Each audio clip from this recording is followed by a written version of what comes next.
अपने मन में गुमान करना व्यर्थ है। ये धन दौलत कोई काम के नहीं है, इसे यहीं छोड़ के जाना है। आप देखिए, इस संगीत में, इस नृत्य में जो शब्द कहे गए हैं, वो जीवन का उत्तम तत्वज्ञान जंगलों में जिंदगी गुजारने वाले मेरे आदिवासी भाई बहनों ने आत्मसात किया है। इससे बड़ी किसी देश की ताकत क्या हो सकती है? इससे बड़ी किसी देश की विरासत क्या हो सकती है? इससे बड़ी देश की पूंजी क्या हो सकती है? साथियों, इसी सेवा भाव से ही आज आदिवासी समाज के लिए शिवराज जी की सरकार ने कई बड़ी योजनाओं का शुभारंभ किया है। राशन आपके ग्राम योजना हो या फिर Madhya Pradesh sickle cell mission हो, ये दोनों कार्यक्रम आदिवासी समाज में स्वास्थ्य और पोषण को बेहतर बनाने में अहम भूमिका निभाएंगे।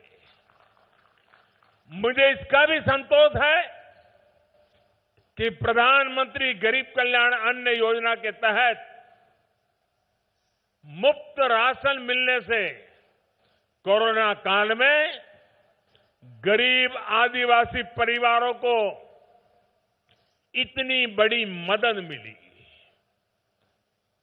अब जब गांव में आपके घर के पास सस्ता राशन पहुंचेगा तो आपका समय भी बचेगा और अतिरिक्त खर्च से भी मुक्ति मिलेगी।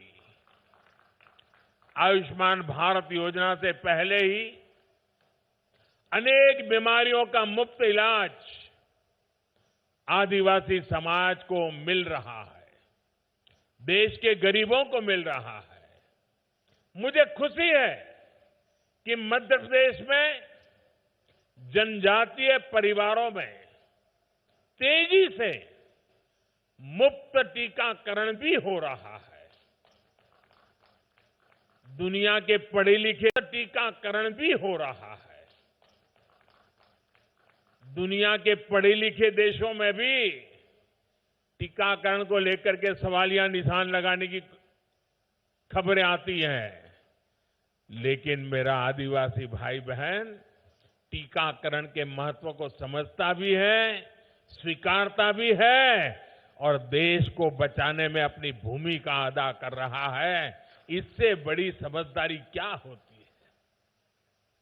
100 साल की सबसे बड़ी महामारी से सारी दुनिया लड़ रही है। सबसे बड़ी महामारी से निपटने के लिए जनजातीय समाज के सभी साथियों का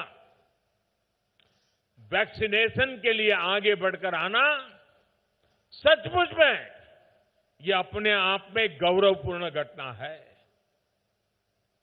पढ़े लिखे शहरों में रहने वाले लोगों ने मेरे इन आदिवासी भाइयों से बहुत कुछ सीखने जैसा है।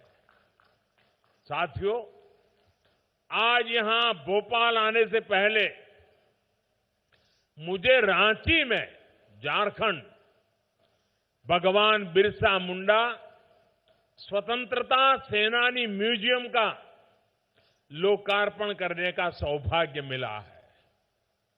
आजादी की लड़ाई में जनजातीय नायक नायिकाओं की वीर गाथाओं को देश के सामने लाना, उसे नई पीढ़ी से परिचित कराना हमारा कर्तव्य है।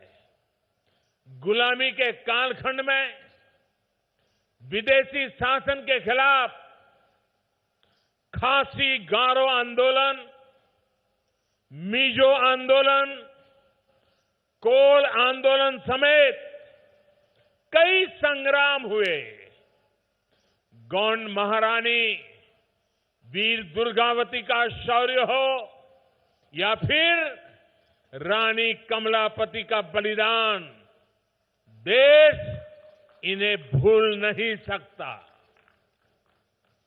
वीर महाराणा प्रताप के संघर्ष की कल्पना उन बहादुर भीलों के बिना नहीं की जा सकती जिन्होंने कंधे से कंधा मिलाकर राणा प्रताप के साथ लड़ाई के मैदान में अपने आप को बलि चढ़ा दिया था। हम सभी इनके ऋणी हैं। के लिए शिवराज जी की सरकार ने कई बड़ी योजनाओं का शुभारंभ किया है और आज जब कार्यक्रम के प्रारंभ में मेरे आदिवासी जनजातीय समूह के सभी लोग अलग अलग मंच पर गीत के साथ, धुन के साथ अपनी भावनाएं प्रकट कर रहे थे, मैंने प्रयास किया उन गीतों को समझने के लिए, क्योंकि मेरा यह अनुभव रहा है कि जीवन का एक महत्वपूर्ण कालखंड मैंने आदिवासियों के बीच में बिताया है और मैंने देखा है कि उनकी हर बात में कोई न कोई तत्वज्ञान होता है। पर्पज ऑफ लाइफ आदिवासी अपने नाच गान में, अपने गीतों में, अपनी परंपराओं में बखूबी प्रस्तुत करते हैं और इसलिए आज के इस गीत के प्रति मेरा ध्यान जाना बहुत स्वाभाविक था और मैंने जब गीत के शब्दों को बारीकी से देखा तो मैं गीत को तो नहीं दोहरा रहा हूं, लेकिन आपने जो कहा शायद देश भर के लोगों को आपका एक एक शब्द जीवन जीने का कारण, जीवन जीने का इरादा, जीवन जीने के हेतु बखूबी प्रस्तुत करता है। आपने अपने नृत्य के द्वारा, अपने गीत के द्वारा आज प्रस्तुत किया,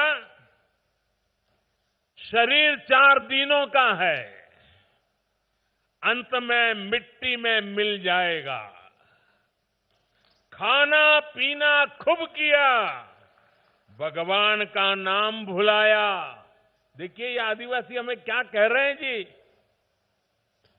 सचमुच में बेशिक्षित है कि हमें अभी सीखना बाकी है। आगे कहते हैं, मौज मस्ती में उम्र बिता दी, जीवन सफल नहीं किया।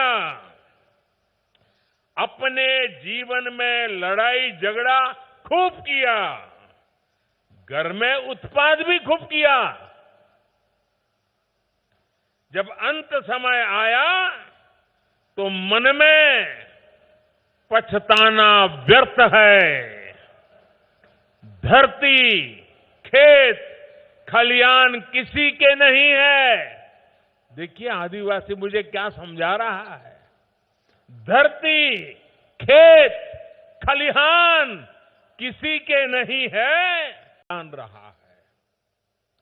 इसकी वजह यह है कि जनजातीय समाज के योगदान के बारे में या तो देश को बताया ही नहीं गया, अंधेरे में रखने की भरपूर कोशिश की गई और अगर बताया भी गया तो बहुत ही सीमित दायरे में जानकारी दी गई। ऐसा इसलिए हुआ क्योंकि आजादी के बाद दशकों तक जिन्होंने देश में सरकार चलाई, उन्होंने अपनी स्वार्थ भरी राजनीति को ही प्राथमिकता दी।